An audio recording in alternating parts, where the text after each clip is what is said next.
اعوذ باللہ من الشیطان الرجیم بسم اللہ الرحمن الرحیم۔ تمام سننے اور دیکھنے والوں کو السلام علیکم۔ آپ دیکھ رہے ہیں روحیل وائس چینل۔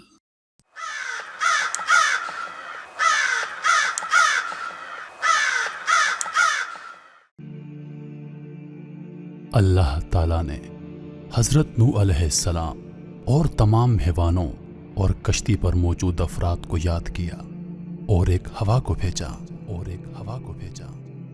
اور پانی رک گیا، زمین کے چشمے اور آسمانی دروازے بند کیے گئے، آسمان سے اب بارش برسنا بند ہو گئی اور زمین سے ابلنے والا پانی بھی رفتہ رفتہ زمین میں جذب ہونا شروع ہو گیا۔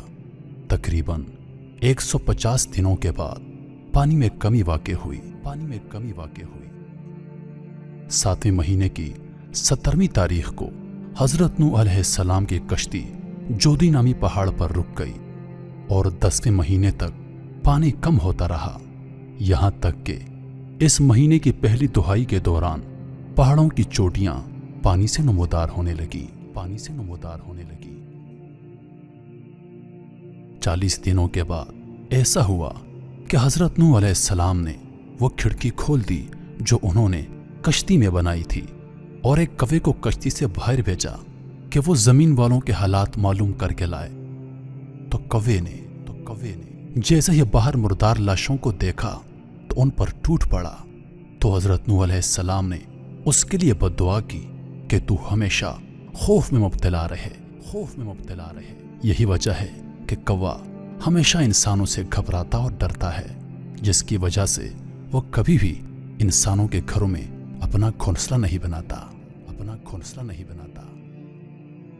پھر حضرت نوح علیہ السلام نے کبوتر کو خبر لینے کے لیے بھیجا تو وہ اپنی چونچ میں زیتون کا ایک پتا اور پاؤں میں کیچڑ لایا۔ اس سے حضرت نوح علیہ السلام کو معلوم ہو گیا کہ تمام شہر غرق ہو چکے ہیں۔ تو حضرت نوح علیہ السلام نے کبوتر کی گردن میں ایک ہری شاخ کا ہار ڈالا اور اس کے لیے دعا کی کہ تو ہمیشہ خوشی اور امن میں رہے۔ یہی وجہ ہے کہ لوگوں کے گھروں میں مانوس ہو کر کبوتر اپنا مسکن اختیار کرتا ہے اور زیادہ تر مزاروں پر پایا جاتا ہے۔